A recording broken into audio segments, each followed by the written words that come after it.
There is a specific kind of quiet that shows up on the first ordinary morning after you stop working. Not the quiet of a weekend, because a weekend has an edge, a return date, a Monday waiting on the other side. This quiet has no edges at all. You wake up, and for a second your body still expects something. An alarm. A meeting. A phone call. Someone needing an answer from you before 9. Then it settles in. There is nowhere to be. No one is waiting. The calendar that once ran your life is empty, and for the first time in decades, every hour of the day belongs to you.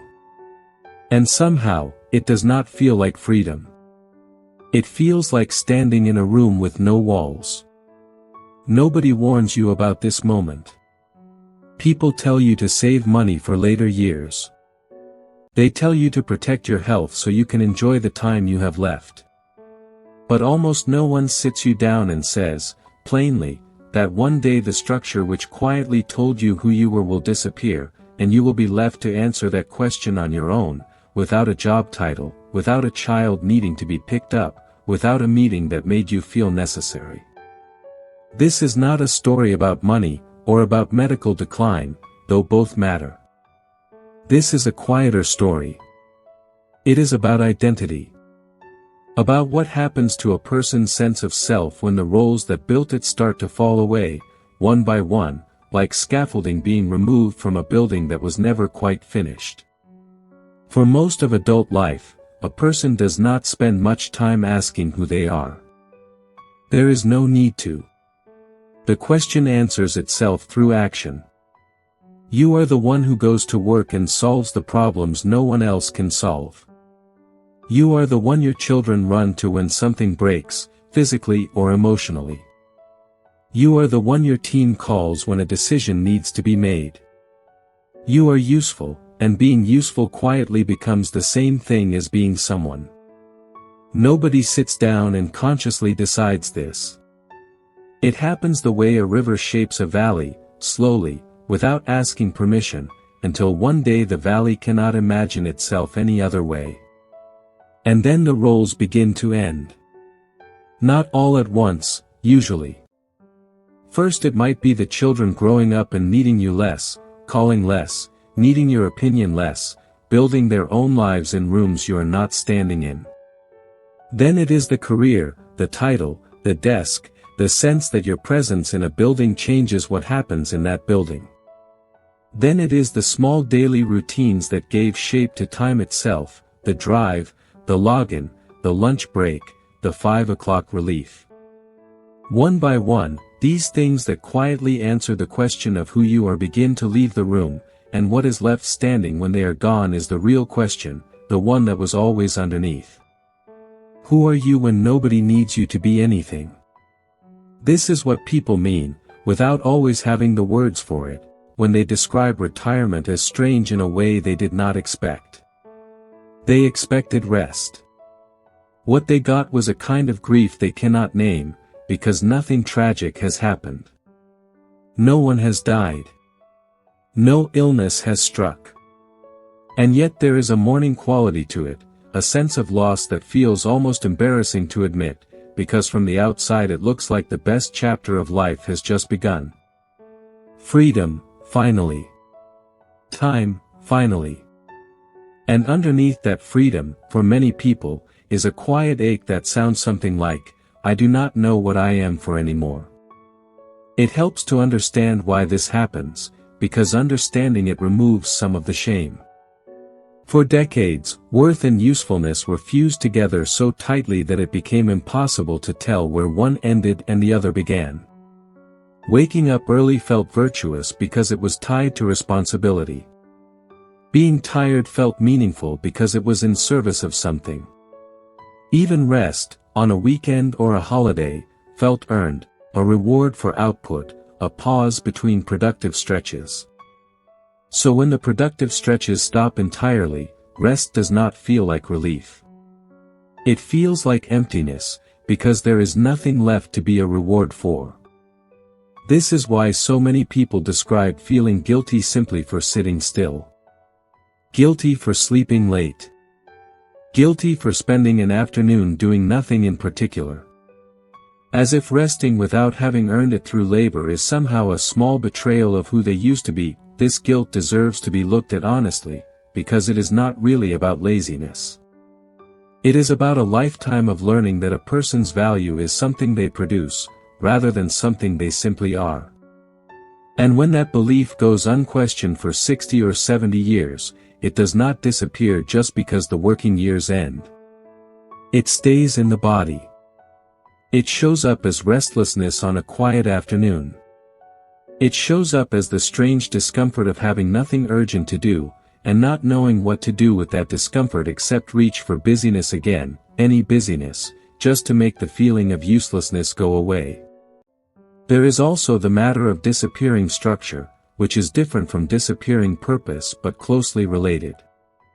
A job, whatever else it is, gives shape to a day.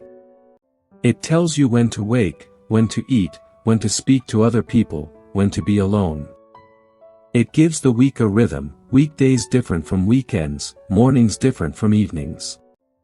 When that structure is removed all at once, many people are surprised to find that the hardest part is not missing the work itself. It is missing the shape. Time without shape becomes strangely heavy. An empty afternoon that once would have felt like a small luxury now stretches out like a long hallway with no doors, and a person can begin to dread the very free time they once longed for. Then there is the social layer, which is often the most painful and the least discussed. A workplace, without anyone intending it, functions as a kind of accidental community. There are people to greet in the morning. Conversations that happen simply because two people are in the same room, waiting for the same meeting. Shared frustrations, shared inside jokes, shared understanding of what a hard week feels like. When the job ends, this entire invisible web of daily human contact often ends with it, quietly and all at once. Friendships that felt solid for 20 years can fade within a few months, not because anyone stopped caring, but because the shared context that held them together is gone. And loneliness, when it arrives this way, rarely announces itself directly. It shows up disguised as boredom, as irritability, as a strange flatness to ordinary days. Many people in this stage of life do not say, "I am lonely." They say, "I do not know what happened to my energy." But underneath, often, is the ache of a life that has gone quiet in ways it was never meant to. And beneath all of this sits something even more tender, which is the fear of decline. Not just the fear of illness, though that fear is real and deserves respect, but the fear of becoming irrelevant. Of being seen, by family, by society, by younger generations, as someone whose best years are behind them, whose opinions matter less, whose presence in a room carries less weight than it used to. This fear can be quiet and persistent, showing up in small moments, a conversation where no one asks for your input anymore, a family gathering where decisions are made without consulting you, a culture that seems increasingly built for people younger and faster and louder. It is a painful thing to feel your own relevance slipping, especially when so much of your identity was built on being needed. And it is important to say clearly that this fear is not foolish or overly sensitive. It reflects something true about how many societies quietly treat age, as a subtraction rather than an accumulation. But feeling this fear does not mean it has to define the years ahead. So here is the first honest turn in this conversation, the first place worth pausing. If you are somewhere in this stage of life, and this quiet emptiness sounds familiar, the answer is not simply to get a hobby. That advice, well meant as it usually is, misses the actual wound. A hobby, in the way people often mean it, sounds like something to fill the hours. Puzzles. Television. A craft picked up mostly to pass time until the day ends. But filling hours was never the real problem. The real problem is deeper than that. It is the quiet disappearance of a felt sense of purpose, of curiosity, of confidence in one's own body and mind, of connection to other people, and of the simple, daily feeling of being alive rather than merely passing time until the next thing happens. Busyness can mask this problem for a while. It cannot heal it. What actually helps is something more specific, and more human. It is the slow rebuilding of a relationship with one's own attention, one's own curiosity, one's own body, and one's own sense of contribution, but built now on a completely different foundation than the one used in the working years. Not productivity. Not usefulness to an employer, or a title, or an income. Something closer to aliveness itself. The question is no longer, what can I produce today? The question becomes, what can I notice today? What can I learn today? What can I make with my hands today? Who can I sit with today? These are smaller questions than the ones that used to run a career, but they are not smaller in importance. In many ways, they are the questions a person was too busy to ask for most of their adult life. Consider something as simple as walking. Not walking as exercise in the narrow sense, counted in steps and judged by speed, but walking as attention. There is a way of walking where a person notices the particular color of the sky that morning, the sound a gate makes when it opens, the smell of rain on stone, the specific way light falls through leaves at a certain hour. This kind of walking, sometimes called attentive walking, is not about burning calories. It is about waking the senses back up after years of rushing past them. When a person walks this way regularly, something quietly shifts. The world begins to feel textured again, rich with detail that a busy mind had simply stopped registering. And along with this comes real, measurable benefit, gentle movement for the joints and the heart, fresh air, a small sense of accomplishment that has nothing to do with anyone else's approval. It will not undo the effects of age on the body. It is not a promise of more years. But it is a daily return to presence, and presence itself is a kind of aliveness that no career title ever gave. Consider reading, not the way it is sometimes reduced to, scrolling headlines or skimming for information, but deep reading, the kind that asks a person to slow down and actually sit inside another mind for a while. A serious book, a difficult poem, an essay that challenges an old assumption. This kind of reading keeps the mind flexible in a way that passive entertainment rarely does, because it requires the reader to think, to imagine, to follow an idea through its twists rather than simply receive it. For someone who spent decades solving problems at work, deep reading offers something similar, a mind still being asked to stretch, still being asked to follow a thread to its end. It will not prevent memory decline on its own. It is not a medical intervention. But it keeps the inner world furnished, rather than empty, and an inner world that is furnished with ideas is far less likely to feel like a room with nothing in it. Consider gardening, which sounds almost too simple to matter, and yet carries a quiet wisdom that fits this stage of life better than almost anything else. A garden does not respond to urgency. It cannot be rushed the way a work deadline can be pushed through with extra effort. A seed grows on its own timeline, indifferent to how badly a person wants results today. This slowness, which might have felt unbearable during working years, becomes strangely healing later in life. Gardening teaches patience without lecturing about it. It offers daily small tasks with visible, tangible reward, a weed pulled, a plant watered, a bud that appeared overnight where there was nothing the day before. It connects a person to a living cycle bigger than any single life, and there is something quietly comforting in tending something that will keep growing and blooming for years, long after the tending session itself is finished. Consider journaling, the simple act of putting the day's thoughts onto a page without any expectation of being read by anyone else. For a person used to spending decades explaining themselves to others, in meetings, in performance reviews, in family negotiations, journaling offers something rare, a place to think without an audience.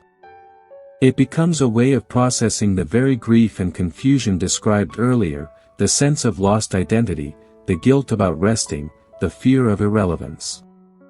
Writing these feelings down, honestly, without polishing them for anyone else, often does something that simply thinking about them cannot. It gives the feelings shape. It turns a vague, heavy fog into specific sentences that can be looked at, questioned, and sometimes gently set down. Consider creating with the hands, whether that means woodworking, cooking, painting, sewing, building something small and useful, or simply fixing what is broken around the house. There is a particular satisfaction in this kind of work that differs from the satisfaction of a career achievement. A career achievement often depended on other people's approval, a promotion granted by someone else, a bonus decided by someone else, applause that could be withheld. Making something with the hands offers a quieter, more private form of pride. The chair is sturdy or it is not. The bread has risen or it has not. The satisfaction belongs entirely to the person who made it, and it does not require anyone else's permission to count as real. Consider mentoring, which deserves special attention, because it answers one of the deepest wounds of this stage of life directly, the fear of no longer being needed. Mentoring is not about clinging to relevance or trying to prove continued usefulness to a younger generation. Done well, it is something gentler, the quiet passing on of decades of lived experience to someone who has not lived them yet. This might look like helping a young person in the family think through a hard decision, or volunteering time to guide someone starting a path once walked long ago, or simply being available as a steady presence for someone who is still finding their footing. What makes this different from chasing usefulness is the spirit behind it. It is offered freely, without needing anything back, and precisely because of that, it tends to restore a sense of purpose more deeply than striving ever could. Consider learning something entirely new, a language never studied before, an instrument left untouched since childhood, a skill with no connection at all to the career that came before. There is something quietly rebellious about learning something new later in life, a refusal of the idea that growth belongs only to the young. Curiosity, when it is exercised deliberately, tends to keep a mind engaged in a way that passive routine never can. It is not about becoming an expert, or proving anything to anyone. It is about the simple, private pleasure of discovering something new is still possible, at any age, on any afternoon. And consider movement itself, in whatever form fits the body a person actually has now, not the body they had 30 years ago. Gentle strength training, stretching, swimming, dancing, whatever brings a felt sense of capability rather than strain. This is not about chasing the appearance of youth. It is about something more honest and more valuable, physical confidence. The quiet, daily reassurance that the body can still carry a person through their own life, up the stairs, into the garden, across a room to greet someone at the door. This confidence does not erase the realities of aging. It does not promise fewer aches or a longer life. But it changes the daily experience of living inside that body, from one of quiet dread to one of steady, grounded trust. All of these practices share something important beneath the surface, and it is worth naming clearly, because it is easy to miss. None of them are about staying young. None of them are about outrunning time, or pretending decline does not exist, or achieving some impossible state of permanent vitality. That would be its own kind of trap, a new performance to keep up, a new standard to fail to meet. What they actually offer is something humbler and more honest, a daily practice of being present, curious, connected, and engaged, regardless of how many years remain. The goal was never to feel 25 again. The goal is to feel like a whole person at whatever age a person actually is.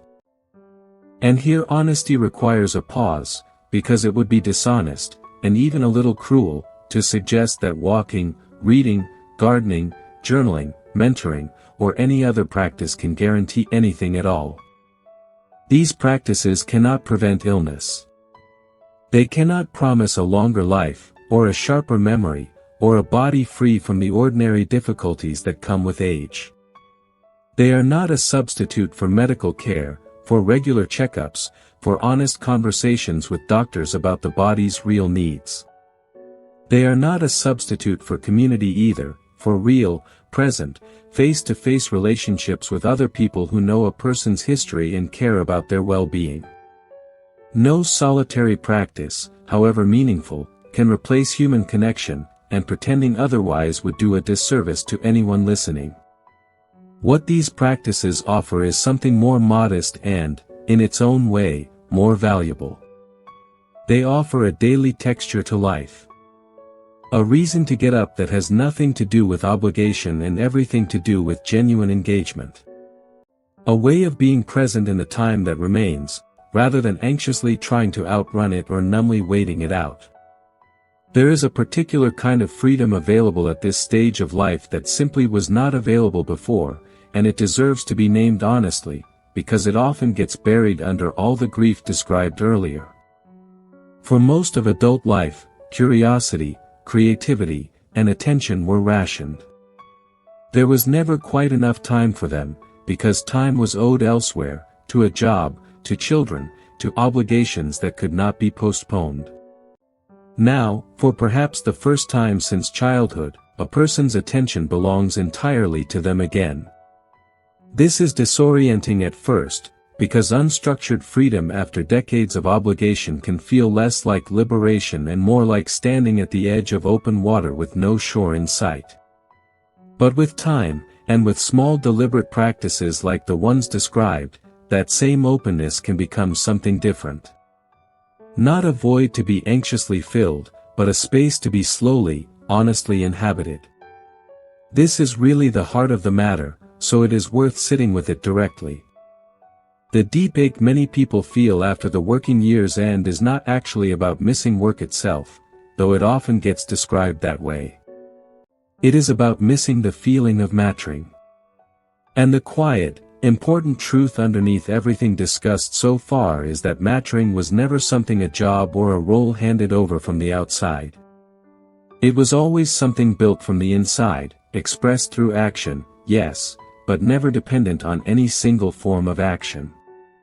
A person did not matter because of a title. The title was simply one way, among many possible ways, that mattering got expressed for a period of time. When the title disappears, the underlying capacity to matter, to notice, to create, to connect, to care, does not disappear along with it. It is still there, waiting to be expressed through some other form. This reframing does not erase the grief. It would be wrong to suggest that recognizing this truth instantly resolves the sense of loss, the loneliness, the fear. Grief over lost roles is real and deserves to be felt, not rushed past. But underneath the grief, there is also an invitation, quiet and patient, to stop asking the question that drove so much of adult life, which was some version of, "Am I still useful?" And to start asking a gentler, truer question instead. Am I still curious? Am I still capable of noticing beauty? Am I still capable of connection, of learning, of contributing something meaningful, even in small, unmeasured ways? The answer to that second question, for almost everyone, remains yes, long after the answer to the first question has become complicated. There is also something worth saying about guilt, because it tends to linger even after a person understands all of this intellectually. Many people at this stage of life feel a low, persistent guilt about resting, about spending time on things that produce nothing measurable, about no longer contributing income or visible output to a household or a community. This guilt deserves to be met with some gentleness, and also with some honest questioning.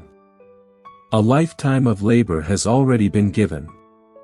Decades of showing up, providing, solving, caring for others, often at real personal cost. The years that remain are not a debt still owed. They are, in a very real sense, the first years in a very long time that belong entirely to the person living them. Rest, in this light, is not laziness. It is not a betrayal of a hard-working life. It is the natural next chapter of a life that has already given a great deal, and does not owe anyone an explanation for finally slowing down.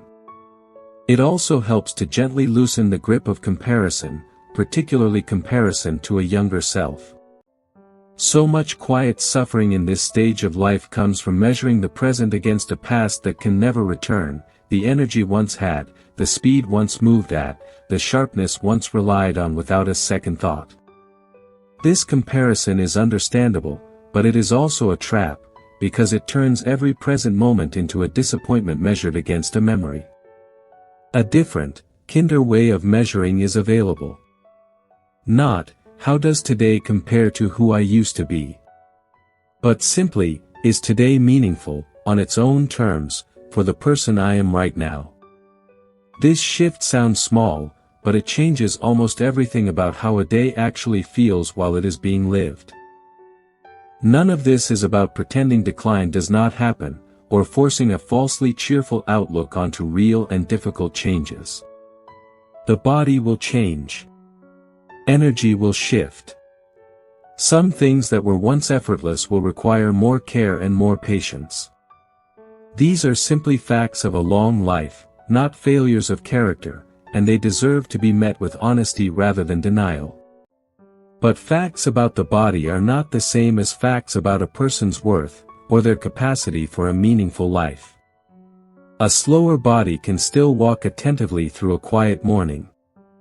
A changing memory can still hold the pleasure of a good book, a good conversation, a well-tended garden. Decline and meaning are not opposites. They can, and often do, exist in the very same life, side by side. There is a particular kind of calm available on the other side of this whole struggle, and it is worth describing clearly, because it can be hard to imagine from inside the emptiness and fear that so often come first. It is not the calm of having solved every problem, or of no longer feeling occasional loneliness, or of never again missing the structure and identity that once came so easily. It is a quieter, more sustainable kind of calm. The calm of no longer needing to prove anything. Of waking up and choosing, freely, to walk, to read, to tend a small patch of earth, to write a few honest lines in a notebook, to call someone who might need to hear a familiar voice, to learn one new small thing, not because any of it is required, but because all of it is genuinely wanted. This is a very different way of living than the one built around obligation and usefulness. It is slower. It is quieter. And for many people, once they arrive there, it turns out to be more deeply satisfying than the busy, urgent decades that came before it.